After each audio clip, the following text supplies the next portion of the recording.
नमस्कार दोस्तों। उम्मीद करते हैं आप सभी स्वस्थ होंगे और पढ़ाई कर रहे होंगे। तो जैसा कि आप सभी जानते हैं कि हमारे चैनल पे यूजीसी नेट और असिस्टेंट प्रोफेसर के पाठ्यक्रम में लगी हुई कहानियाँ, नाटक, निबंध और उपन्यास को डिटेल में पढ़ाया जाता है। तो इस क्रम में आज हम सुभद्रा कुमारी द्वारा रचित कहानी राही पढ़ेंगे। यह राही कहानी यूजीसी नेट के पाठ्यक्रम में लगी हुई है। तो ज़्यादा टाइम वेस्ट ना करते हुए चलिए हम आज की कहानी पढ़ते हैं। राही। तेरा नाम क्या है? राही। तुझे किस अपराध में सजा हुई? चोरी की थी सरकार। चोरी? क्या चुराया था? नाच की गठरी। कितना अनाज था? होगा 5-6 सेर। और सजा कितने दिन की? साल भर की। तो तूने चोरी क्यों की? मजदूरी करती तब भी तो दिन भर में 3-4 आने पैसे मिल जाते। हमें मजदूरी नहीं मिलती सरकार, हमारी जाति मांगरोरी है, हम केवल मांगते खाते हैं। और भीख न मिले तो फिर चोरी करते हैं। उस दिन घर में खाने को नहीं, बच्चे भूख से तड़प रहे थे। बाजार में बहुत देर तक मांगा, बोझा ढोने के लिए टोकरी लेकर भी बैठी रही, पर कुछ न मिला। सामने किसी का बच्चा रो रहा था, उसे देखकर मुझे अपने भूखे बच्चों की याद आ गई। वहीं पर किसी की नाच की गठरी रखी हुई थी, उसे लेकर भागी ही थी कि पुलिस वाले ने पकड़ लिया। अनीता ने एक ठंडी सांस ली, बोली, फिर तूने क्या नहीं की? भूखे बच्चे थे इसलिए चोरी की? संभव है इस बात से मुझे सिर्फ कम सजा देते। हम गरीबों की कोई नहीं सुनता सरकार। बच्चे आए थे कचहरी में, मैंने सब कुछ कहा पर किसी ने नहीं सुना। राही ने कहा, अब तेरे बच्चे किसी के पास है? उनका बाप? अनीता ने पूछा।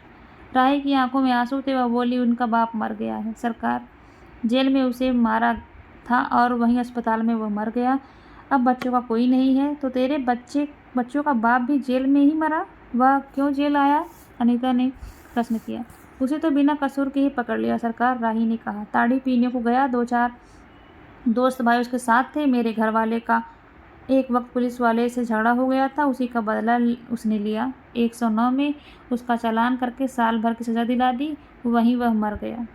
अनीता ने एक दीर्घ निश्वास के साथ कहा, अच्छा जा अपना काम कर। राही चली गई। अनीता सत्याग्रह करके जेल आई थी।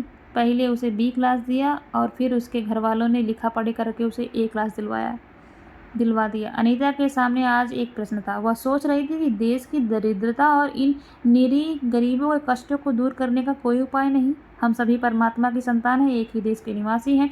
कम से कम हम सबको खाने पीने का समान अधिकार तो है ही। फिर यह क्या बात है, कुछ लोग तो बहुत आराम से रहते हैं और कुछ लोग पेट के अन्न के लिए चोरी करते हैं। इसके बाद विचारक की दूरदर्शिता के कारण या सरकारी वकील के चातुर्यपूर्ण जिला के कारण छोटे छोटे बच्चों की माताएं जेल भेज दी जाती हैं, उनके बच्चे भूखे मरने के लिए छोड़ दिए जाते हैं। एक और तो वह यह कैदी है जो जेल आकर सचमुच जेल जीवन के कष्ट उठाती है, और दूसरी ओर है हम लोग जो अपने देशभक्ति और त्याग का ढिढोरा पीटते हुए जेल आते हैं। हमें आमतौर से दूसरे कैदियों के मुकाबले में अच्छा बर्ताव मिलता है, फिर भी हमें संतोष नहीं। हम जेल आकर A और B क्लास के लिए झगड़ते हैं।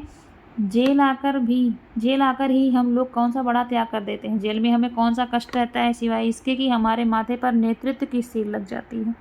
हम बड़े अभिमान से कहते हैं, यह हमारी 4थी जेल यात्रा है, यह हमारी 5वीं जेल यात्रा है, और अपनी जेल यात्रा के किस्से बार बार सुना आत्मगौरव अनुभव करते हैं। तात्पर्य यह है कि हम जितनी बार जेल जा चुके होते हैं, उतनी ही सीढ़ी हम देशभक्ति और त्याग से दूसरों से ऊपर उठ जाते हैं।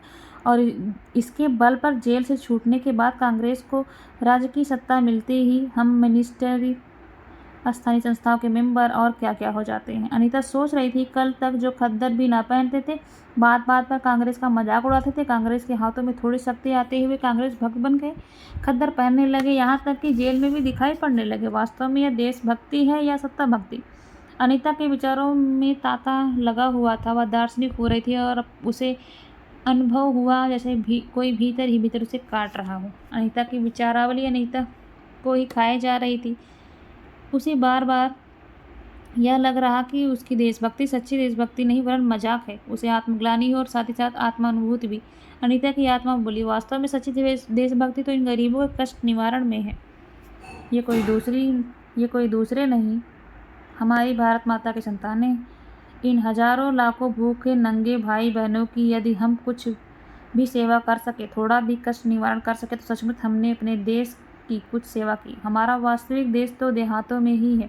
किसानों की दुर्दशा से हम सभी थोड़े बहुत परिचित हैं, पर इन गरीबों के पास न घर है न द्वार। शिक्षा और अज्ञान का इतना गहरा पर्दा इनकी आंखों पर है कि होश संभालते ही माता पुत्री को, सास बहू को चोरी की शिक्षा देती है, और उनका यह विश्वास है कि चोरी करना और भीख मांगना ही उनका काम है।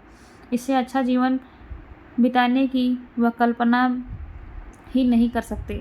आज यहाँ डेरा डाल के रहे तो कल दूसरी जगह चोरी, बचे तो बचे, नहीं तो फिर साल 2 साल के लिए जेल। क्या मानव जीवन का यही लक्ष्य है भी अथवा नहीं? यदि नहीं तो विचारादर्श की सहज उच्च सतह पर टिके हुए हमारे जन नायकों और युग पुरुषों की हमें क्या आवश्यकता? इतिहास, धर्म, दर्शन, ज्ञान, विज्ञान का कोई अर्थ नहीं होता, पर जीवन का लक्ष्य है, अवश्य है। संसार की मृग मरीचिका में हम लक्ष्य को भूल जाते हैं। सत्ता के ऊपर तक पहुँचने वाले कुछ एक महान आत्माओं को छोड़कर सारा जन समुदाय संसार में अपने को खोया हुआ पाता है। कर्तव्य पर का उसे ध्यान नहीं, सत्यासत्य की समझ नहीं, अन्यथा मानवीयता से बढ़कर कौन सा मानव धर्म है? पतित मानवता को जीवन दान देने की अपेक्षा भी कोई महत्वपूर्ण है? राही जैसे भोली भाली किंतु गुमराह आत्माओं के कल्याण की साधना जीवन की साधना होनी चाहिए। सत्याग्रही की यह प्रथम प्रतिज्ञा क्यों न हो? देशभक्ति का यही मानदंड क्यों न बने? अनीता दिन भर इन्हीं विचारों में डूबी रही। शाम को भी वह इसी प्रकार कुछ सोचते सोचते सो गई। रात में उसने सपना देखा कि जेल से छूटकर वह इन्हीं मांगरोरी लोगों के गांव में पहुंची। वहां उसने एक छोटा सा आश्रम खोल दिया। उसी आश्रम में एक तरफ छोटे छोटे बच्चे पढ़ते हैं, स्त्रियां सूत काटती हैं, दूसरी तरफ मर्द कपड़ा बुनते हैं और रुई धुनते हैं। शाम को रोज उन्हें धार्मिक पुस्तकें पढ़कर सुनाई जाती हैं और देश में क्या हो रहा है यह सरल भाषा में समझाया जाता है। वही भीख मांगने और चोरी करने वाले आदर्श ग्रामवासी हो चले। रहने के लिए उन्होंने छोटे छोटे घर बनवा लिए और राही के अनाथ बच्चों को अनीता अपने साथ रखने लगे। अनीता यही स्वप्न देख रही थी। रात में वह देर से सोई। सुबह 7 बजे तक उसकी नींद न खुल पाई। अचानक इससे जेलर ने आकर उसे जगा दिया और बोली, आप घर जाने के लिए तैयार हो जाइए, आपके पिता बीमार हैं, आप बिना शर्त छोड़ी जा रही हैं। अनीता अपने स्वप्न को सच्चाई में परिवर्तित करने की एक मधुर कल्पना से घर चली गई।